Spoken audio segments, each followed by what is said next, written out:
izin Pak Kapus dan Bang Prof. Kan apa yang disampaikan kasus waktu di NTB tadi sudah disampaikan oleh senior saya mengenai adanya hukum lingkungan, Prof. Tinggal apa yang tadi disampaikan ke kawan-kawan, karena banyaknya teori yang digunakan, aliran-aliran dalam filsafat, Prof sudah sampaikan keseluruhannya. Hanya saja kita ini mau kemana yang akan kita bawa. Kita kumpul, kemungkinan banyak teori-teori yang kita pahami masing-masing. Mau kita ngikuti Aristoteles, kita mau ngikuti John Rawls, di situ ada keadilan distributif. Kalau yang saya sedikit saya baca, belum pendalaman, Bro.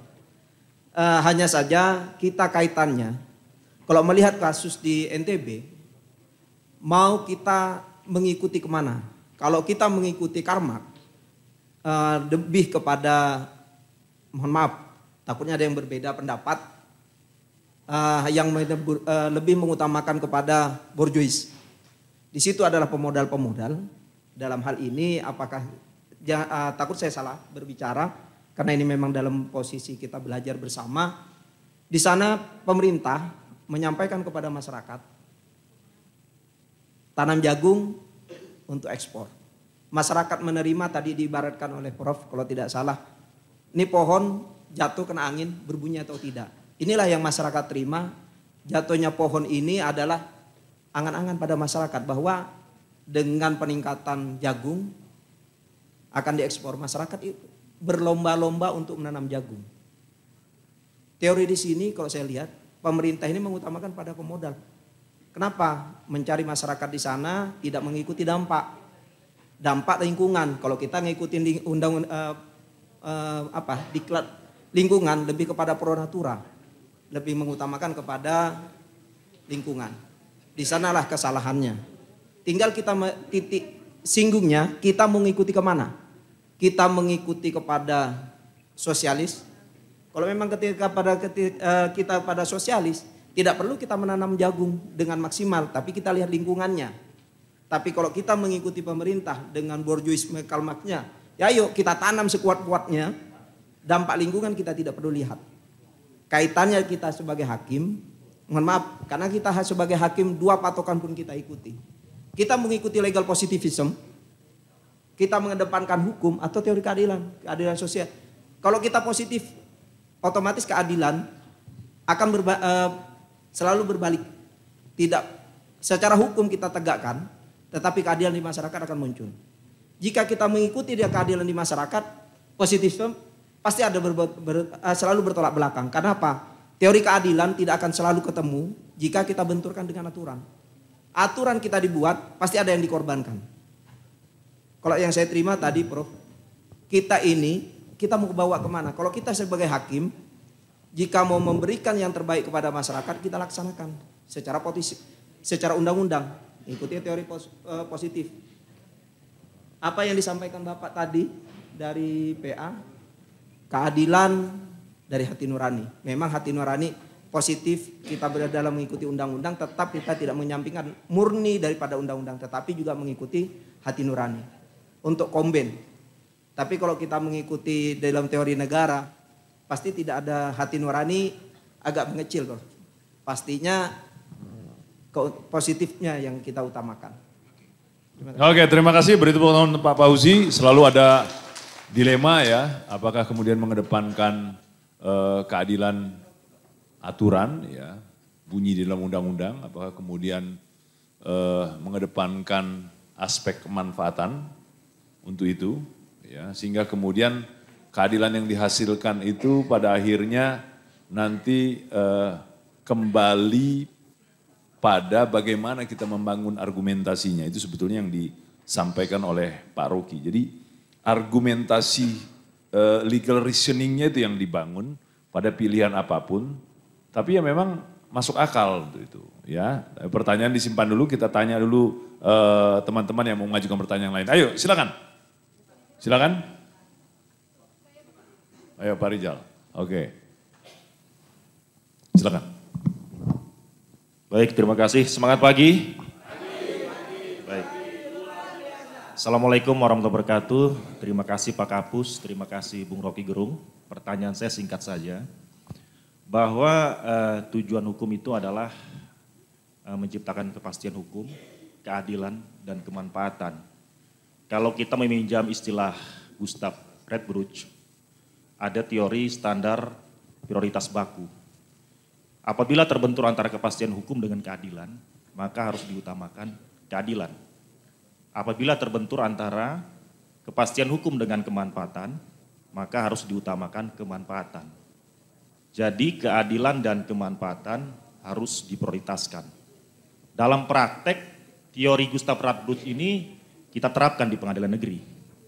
Kadangkala hakim menyimpang dari standar minimal, yaitu di Undang-Undang Narkotika 35 tahun 2009. Berbicara masalah keadilan, itu sudah termaktub di Undang-Undang Nomor 1 Tahun 2023 tentang Kitab Undang-Undang Hukum Pidana yang baru, yang insya Allah berlaku tidak salah tahun 2025, 3 tahun lagi.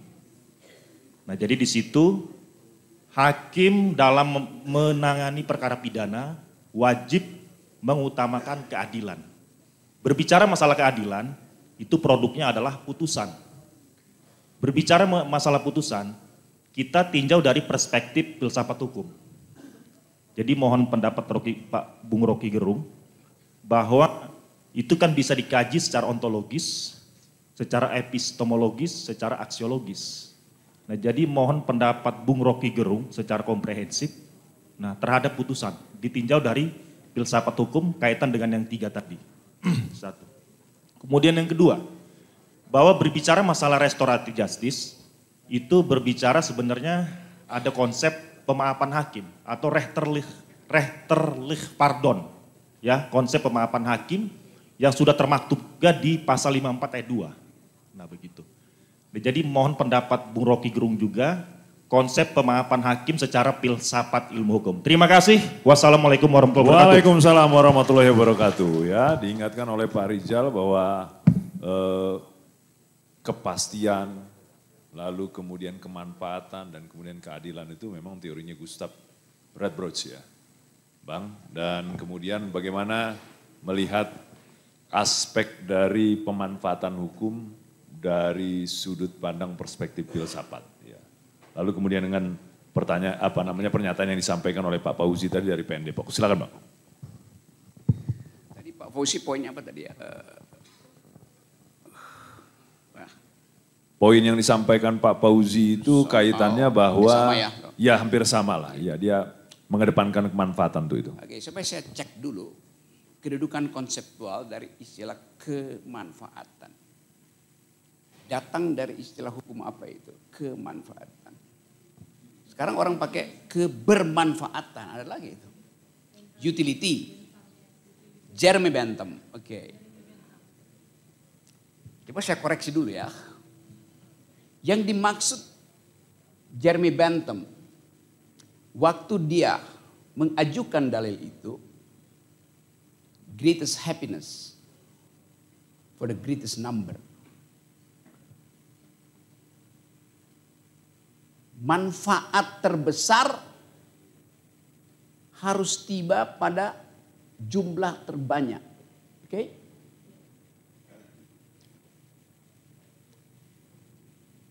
Yang terbanyak itu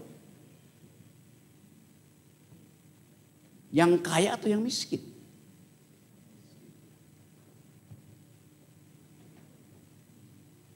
Yang terbanyak itu yang kaya apa yang miskin? Utility yang kita sebut sebagai DNA, penanda dari kemanfaatan itu kan utility. Dia pergi pada yang miskin apa pada yang kaya? Dalam kasus yang dia ucapkan tadi, utility-nya pergi pada pemodal. Karena yang mengeksploitasi Tanah Bima itu ya pemodal. Lalu di mana asas manfaatnya?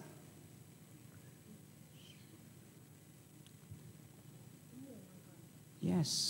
Jadi kata utility, ya, kata yang kemudian menimbulkan utilitarianism itu mesti kita baca lengkap di dalam individu dari si Profesor Jeremy Bentham. Saya terangkan sedikit kisahnya. Jeremy Bentham dia kesel pada gereja Katolik. Karena yang belajar di London University pada waktu itu hanya anak-anak pendeta dan anak-anak pangeran raja.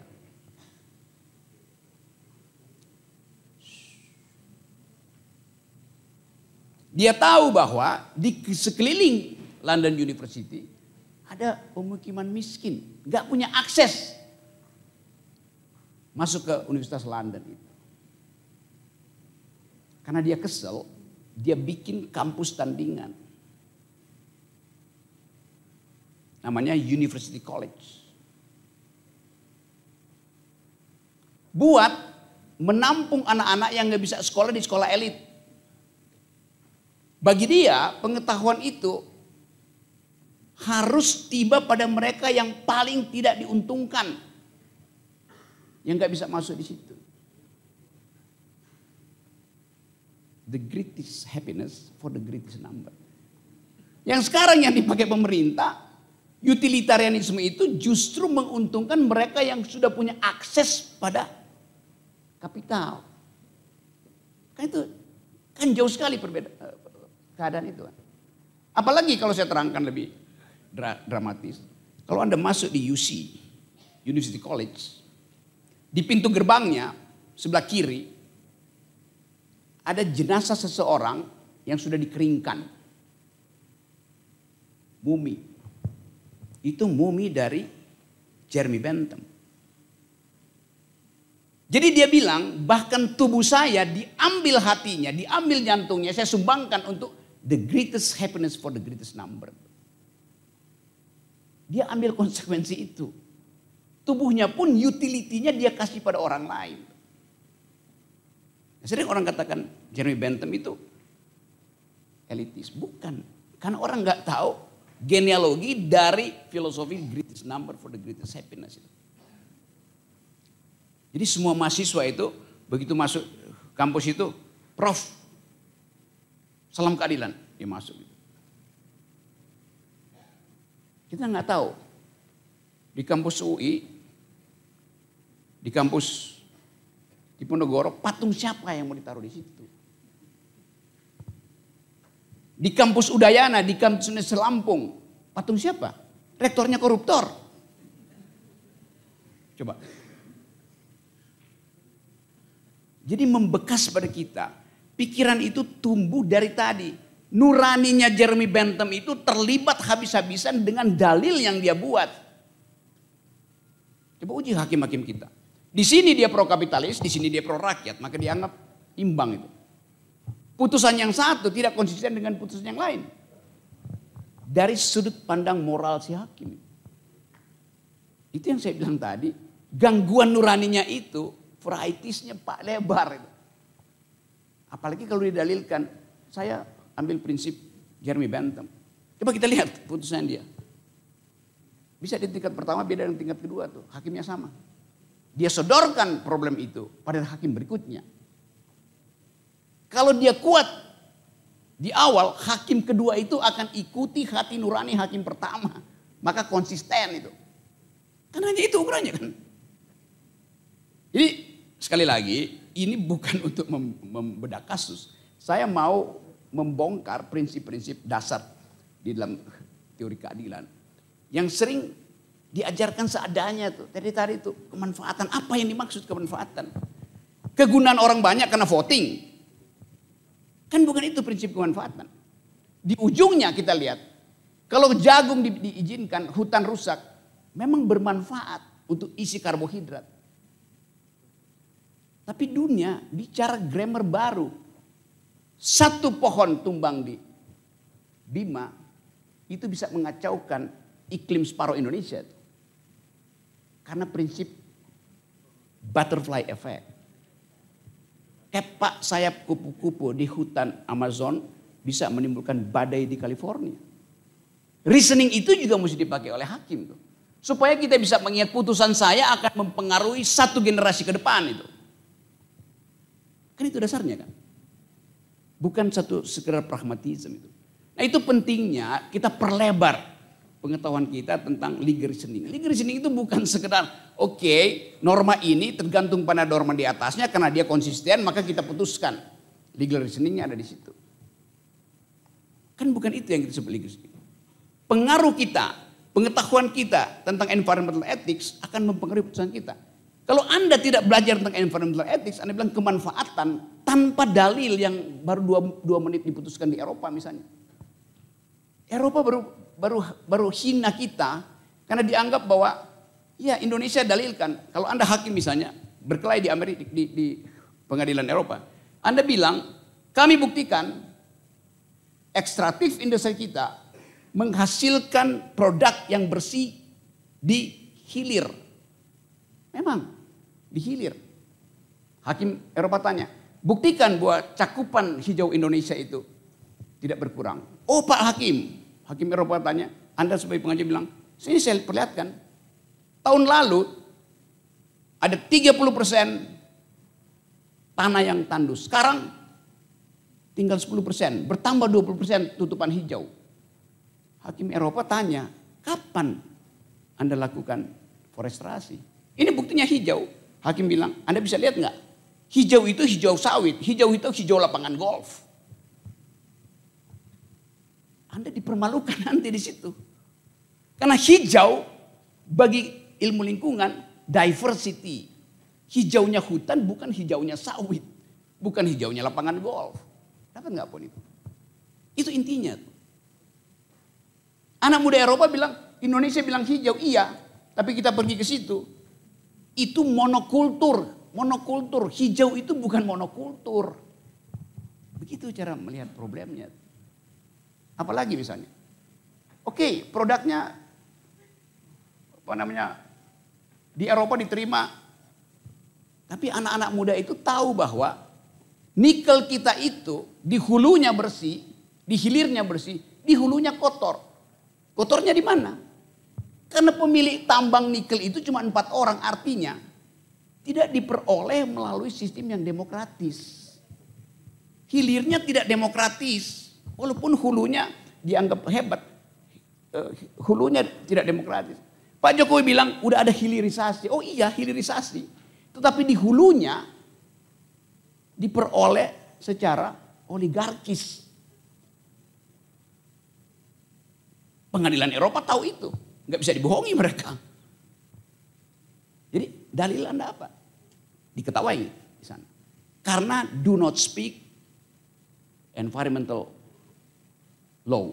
Kan itu dasarnya. Itu pentingnya kita belajar ilmu lingkungan itu dari aspek yang paling fundamental.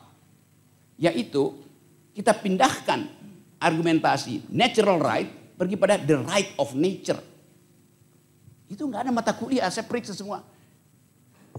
Kurikulum di Fakultas Hukum Indonesia 0 pengertian tentang legal reasoning, 0 pengertian tentang environmental ethics. Tapi Indonesia klaim terus kita pro lingkungan. Karena itu Jokowi datang ke Hiroshima, bujuk Perdana Menteri Kanada supaya investasi di Kalimantan karena kita pro lingkungan katanya. Kata peneliti Kanada, Anda bongkar sarang semut, Anda usir burung dari Papua. Lalu Anda bilang pro lingkungan. Anda bikin Papua itu beton, Kalimantan itu beton, Anda pro lingkungan. Kan malu kita kan. Presiden akhirnya jual properti dan ditolak. Karena Kanada itu betul-betul ilmu hukumnya itu basisnya adalah ilmu lingkungan. Sehingga hukum lingkungan itu jadi hukum payung untuk semua hukum yang lain tuh. Di kita klaim pro lingkungan, tapi hukum lingkungan itu aspek kecil aja dalam hukum kita. Bahkan dasar pertama dari hukum lingkungan, yaitu pembuktian terbalik, kita tolak kok. AMDAL yang mestinya mendahului keputusan politik, justru ditaruh di belakang. Jokowi putuskan pindahin ibu kota tanpa AMDAL. Setelah keputusan politik baru dia bilang, universitas tolong bikin AMDAL. Bagaimana kalau AMDALnya bilang batalin? Pasti AMDALnya akan bilang, oke, go. Udah diputuskan secara politik kok. Jadi saya mau supaya ada radical breakthrough, ada diskursus radikal di antara teman-teman. Bukan karena saya anti pemerintah, tapi saya pro akal pikiran, itu aja. Itu karena Rocky Gerung anti pemerintah. Saya nggak ada urusan dengan anti atau nggak anti, tapi dalil pemerintah itu berbahaya buat masa depan itu. Nah saya terangin itu. Tentu orang marah karena seolah saya tiap hari ngoceh anti pemerintah. Bukan, saya ngoceh anti kedunguan, bukan anti pemerintah. Oke, terima kasih Bang Rocky ya. Jadi tadi Bang Rocky kan ngomong soal virtu. Ya virtunya Bang Rocky yang kritik aja gitu. Ya jadi itu ya mungkin. Mungkin saja besok kalau salah satu capres yang sekarang lagi digadang-gadang itu jadi betul salah satunya ya. Jadi betul presiden. Beliau mungkin ditawarkan jadi menteri gitu ya. Kalau lihat virtunya pasti dia menolak. Karena tugas dia nanti untuk menghajar lagi presiden yang baru terpilih itu. Mudah-mudahan begitu. Ya, beri tepuk tangan. Lalu kemudian, tadi ada yang belum dijawab itu Bang. Kaitannya dengan pemaafan itu ya dalam aspek filosofis. Kalau dari aliran teori pemidanaan pembalasan kan tak ada maaf ya. Tapi kalau dari aspek retributif ya dari aspek preventif ya mungkin setelah dipulihkan dia bisa saja memaafkan atau mungkin ada jawaban yang lain. Silakan Prof, yang pemaafan belum tadi. Ya. Oke, ada soal bagaimana misalnya kita deal dengan peristiwa-peristiwa dramatis yang memang akses kita pada peristiwa itu mendua. Maka cara yang paling bagus ya maafin aja. Sebelum kita bikin kelalaian moral di situ. Itu kita pelajari justru dari peristiwa-peristiwa besar. Nelson Mandela. Misalnya. Tetapi selalu ada pihak ketiga untuk jadi jembatan di antara mereka yang berkonflik yang bukan pemaafan. Karena sifatnya saya nggak mau rugi, dia nggak mau rugi. Maka pakai pihak ketiga. Selalu ada pihak ketiga kan. Penyelesaian resolusi konflik. Di Afrika Selatan ada Desmond Tutu.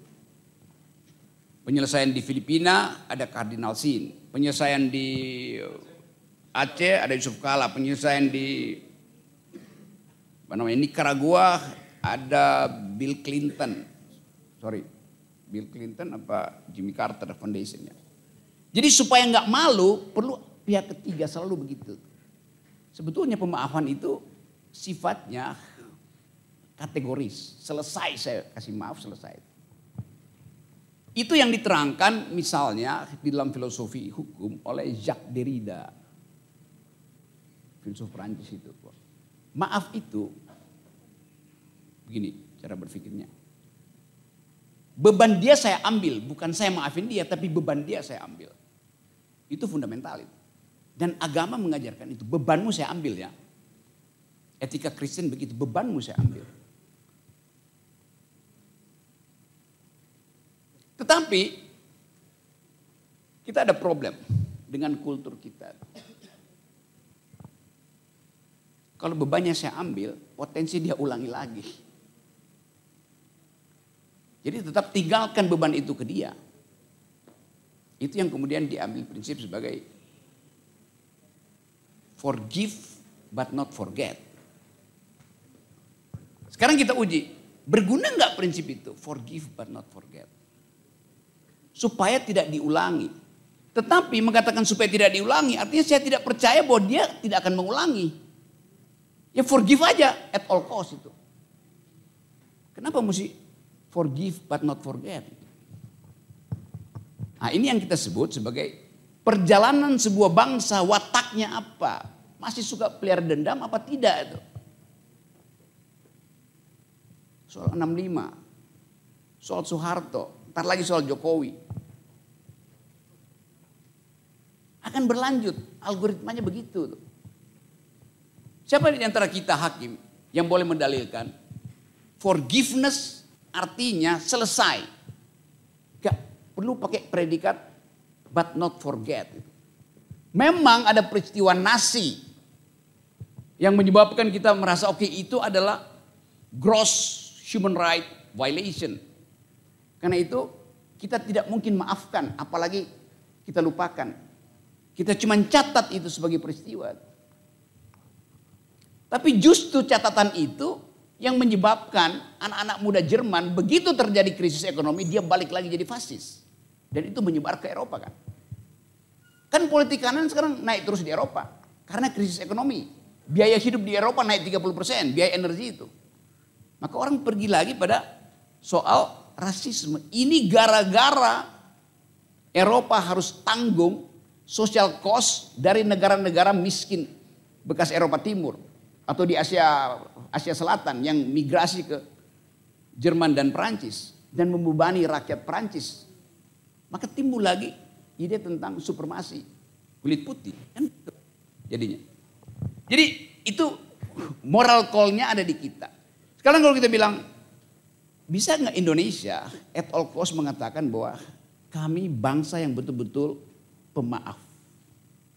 Saya kira hanya ada di dalam mitologi itu.